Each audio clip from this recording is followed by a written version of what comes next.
What is happening, y'all? Welcome back. Three more side quests to do this time: a Shadow's Duty, Brothers Blades, and the Fallen Star. So we're gonna get started off with this one. We get some ninja locks out of this.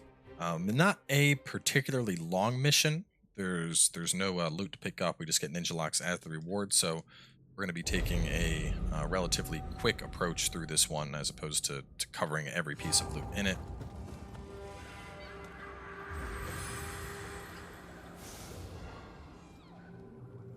This is essentially just going backwards to the level we just did. So we're going to go inside and up and to the right. Just ignore enemies for now. Let's kill this guy.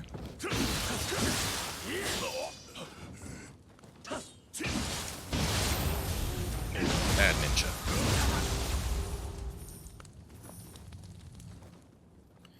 Going over here to get that piece of loot.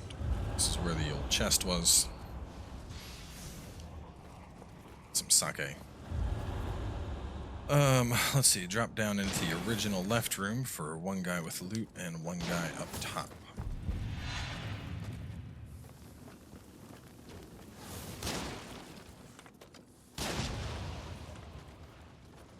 Right. And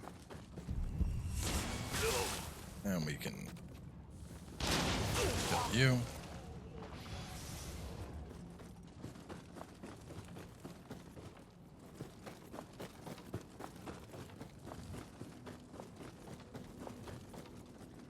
Over here, kill this guy.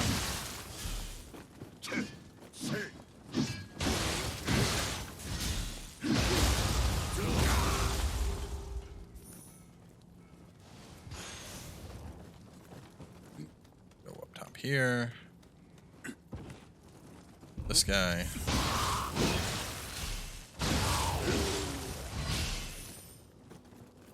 Kill this guy.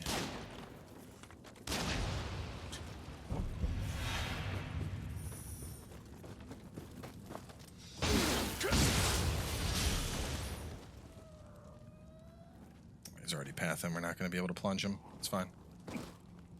Down, get this chest.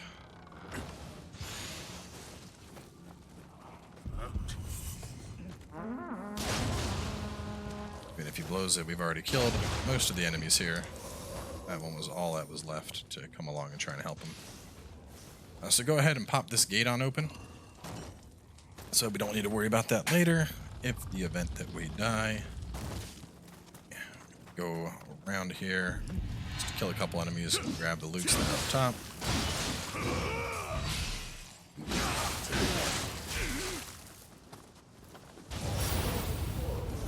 I burned to death.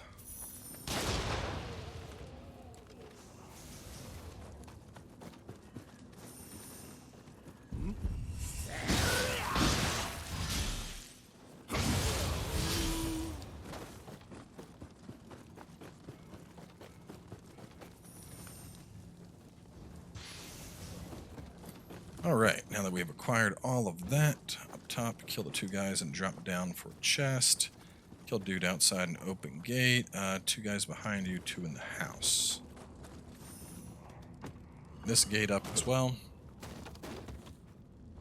We're going to be coming back to this in a moment. But first we will... There should be two in here, yep.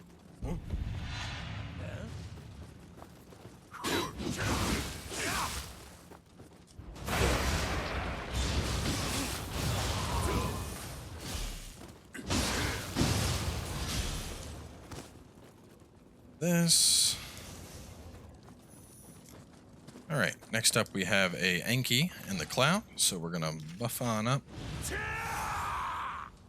And I'm gonna test if I can actually do something here. I've never tried this, but...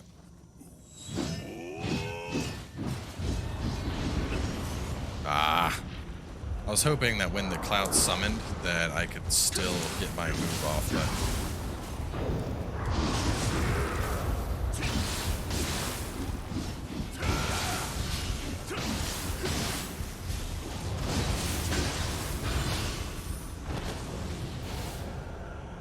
Now there are yokai to the left and yokai to the right. I'd suggest ignoring them for the time being.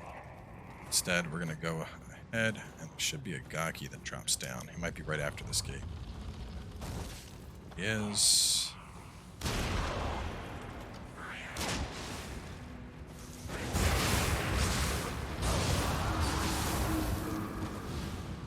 And now we're going to fight the Namahage. And this is the host of the Dark Realm.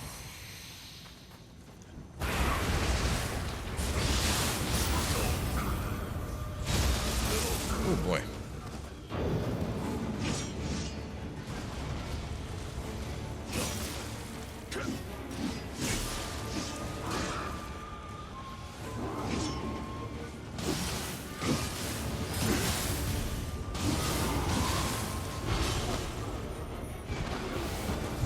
Alright. Now with him dead, if you want to wrap up the mission, you just go in there and talk to Hanzo and you're all done. But we're going to go and grab a couple other little pieces of loot here. Might as well. That. Here, and go onto the roof, back where the Kodama is. There's some loot to be grabbed.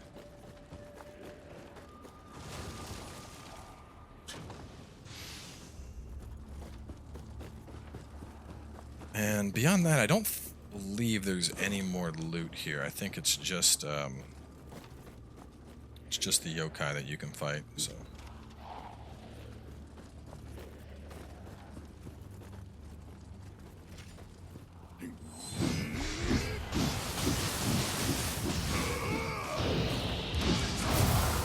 There can only be one spin to it. It is me.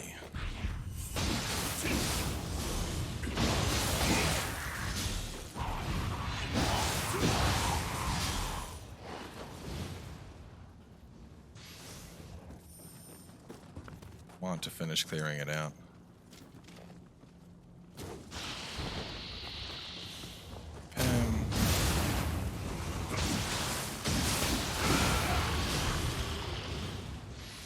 Grab that. More Amrita is never a bad thing.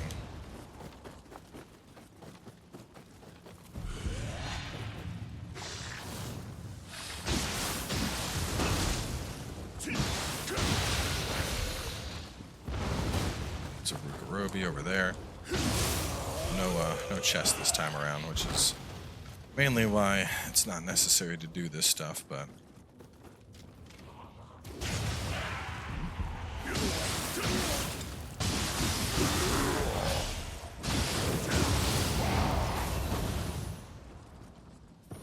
alright. And with that, everything is done. All the enemies, all the goodies. I'll just run on out here. Kill some revenants if you want. Otherwise, talk to Hanzo. If you played the original Nioh, this is actually that Hanzo's grandfather. And you're all done.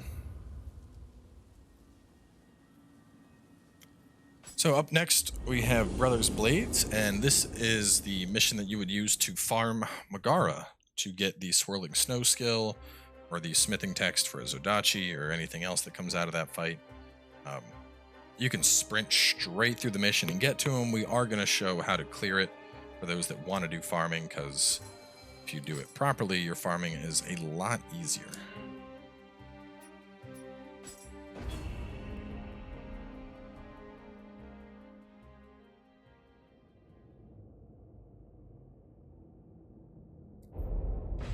Whereas that was all the interlocking doors, this one is the very start. So first, we got some loot back over here where that Kodama was hiding. Fire ambulance to help you on the boss. And I think it's worth pointing out, this is actually a really popular Revenant spot. Notice there's Revenants all over the place. Now, I do want to mention that there is a pretty active community when it comes to Nioh. On both the Nioh subreddit has a link to the Discord. I usually am on the Discord a lot in the mornings talking with people. Essentially, you know, this guy over here drowned, this guy over here drowned, this guy over here drowned. And so if you're ever wondering, like, you know, why are all these people drowning right next to the shrine, it's because they're trying to trade gear with others. So essentially, if they have a revenant that has a good piece of gear that they think others might like, they'll probably kill themselves and drop it. So in this case, this guy happened to have a wherever that's at. It wasn't Sasayuki. It was it Sasayuki? Here we go. Sesai Switchglaive. He had purity on it and guard key consumption. So I was like, oh, people would probably appreciate getting a hold of this. Let me drop it. And what's interesting is if you're actually PSN friends with somebody, the chances of getting loots, the corpse will have little gold sparkles around it, and there's a much higher chance to get almost all the pieces of loot on the corpse. So if I grab the loot back here, I did. Basically, if you have somebody that has really nice gear, they can trade it. Now, it is important to note that when your Revenant drops gear, it's going to be what your gear was before you did any tempering to it. So the point is, if you find a pair of gloves, let me see if I have gloves that have what I'm talking about. So how these gloves have attack, you can actually find gloves that have attack as inheritable on them. I'm trying to find something with the inheritable icon just to iterate this point. I'm having no luck. Chest, do I have any inheritables? All right, I don't have any inheritables right now. But inheritables are the little rectangle icon. And if you have gear that has that little rectangle icon, and you find it with that icon, you can drop it, and then other people can pick it up, and then they'll drop it. And essentially, it's how you can build on up and, in a sense, dupe gear. So, for example, on my main build, I have attack on every single piece of my armor. Now, typically, you can only get attack on your gloves. But if you find gloves that have inheritable attack, then what you can do is I drop those, another Revenant would pick them up, he'd put them on and kill himself. And then I would pick them back up after that, and then we would just trade back and forth and back and forth. And then by the time everything is said and done, I am sitting on a shit ton of gear. Basically, I'll have 6 or 7 pieces that have inheritable attack. So obviously, come in here, destroy that crystal. That's gonna purge all the other enemies. Let's see. Scampus inside house, kill Ruby, buff up and run ahead to kill Crystal. Afterwards, there are 3 different loots to grab. 3 loots plus chest plus Scampus. Hit shrine, then fight boss. So it's important to kill this crystal. If you don't kill it in the boss fight, you'll have to fight against the boss and a red revenant. So do yourself a favor, destroy that crystal, and then you can just fight the boss in a one-on-one. But basically, this is how people go about, and they have gear that has a ton of attack gear on it. They'll trade with other revenants, and there's people you can find to trade with on the Discord server. My main character I could show. Oh, let's see, what are we at? 13 minutes. I'll show it at the end of the episode just to give an idea of what I'm talking about. There's also gear that has orange inheritables, and orange inheritables will permanently move a stat on that gear over, whereas regular inheritables, it's only one at a time, and they'll overwrite each other. So you can really, really min-max your gear if you take the time to do so and work with others in the game. So Nioh's, even though it seems like it's a solo adventure, it very much is there's a huge community to this game. When you're working and playing with others, you can really come away in spades. Actually, I forgot. I don't know why I'm buffing up. There's a couple enemies we gotta kill before this fight starts. 2 skellies and aberrant, and then the boss. So I should have waited before I popped my thing, but that's okay. It'll just help me kill these guys faster.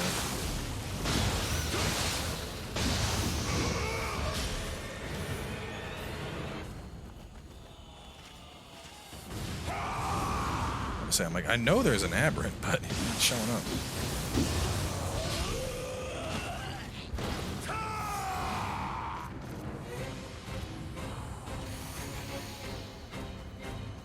And any second now, there he is.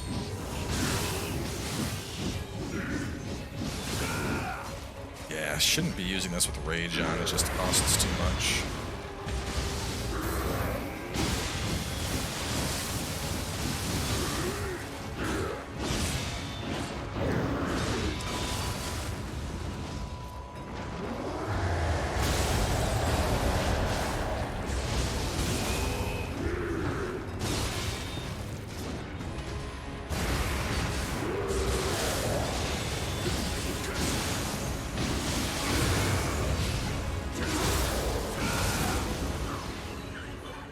Yo! Oh, what are the chances of that? Swirling snow. I talked about it a little bit, but just to show the ability here, just go whoosh, whoosh, whoosh, whoosh, whoosh.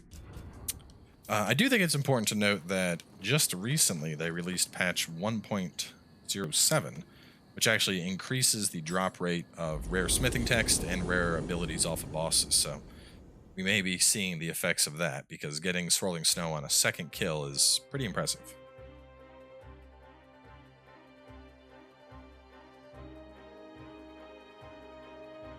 Moving on from here, though, it's time for the Fallen Star.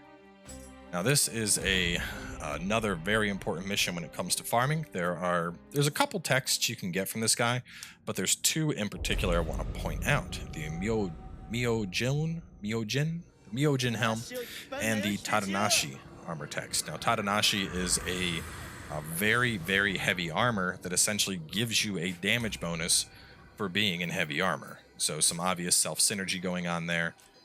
Very, very strong set all around. You'll see a lot of people late game using it. And then the Myojin helm is a helm that can scale up to, I believe, 10 to 15% extra fire damage. So if you're running a fire-oriented build, some excellent synergy there. Now, this is just a 2-on-1 fight. You and Matsu here versus this guy. Right at the start, I like to go over here and break this. I now have access to instant on-demand demon form. When this guy gets about half health, a Biwas are going to show up right over here, so just keep that in mind. When the Biwa shows up, you'll want to kill it. Otherwise, you just murder this guy over and over again in a fight like this. So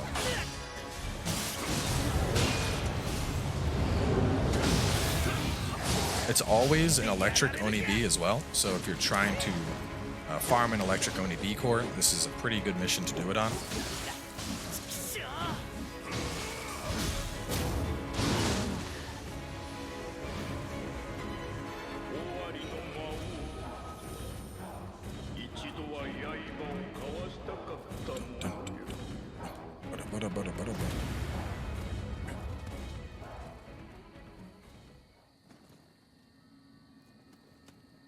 Right, now I'm not sure if I got any Tadanashi pieces, but I'm going to check just to show the armor itself.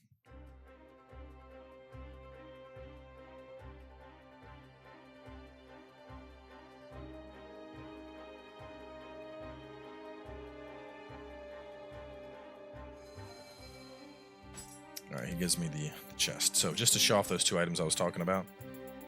Here is the Suwa Myojin helm. As you can see, at level 65, it has 7.9% fire damage. This goes higher the higher level the item is, which would actually be pretty nice for my current build. Fire on my axe, but I'm not doing a ton of fire, but put it on anyway. And then as for Tadanashi, 15% projectile damage taken down, 3% damage taken, 3% damage taken, damage bonus based on equipment weight, and an extra 20% against elemental damage taken. So as you can imagine, very much a thick boy set. It's very heavy. As you can see, 11.6 compared to the 11.2 here. I want to say the only other set that's as heavy as Tadanashi is Kato, which is the second primary axe weapon set in the game.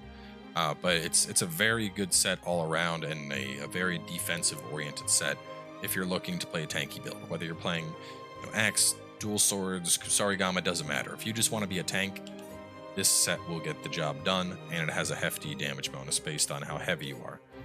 So anyway, we're going to wrap this episode up. Up next, we have the Bird in a Cage mission, which... Oh boy, I'm looking through my notes. That's a long one, so that's definitely going to be a double episoder. And then after that, we have another couple side missions. So we're going to wrap up here, and I'll catch you guys soon enough with more.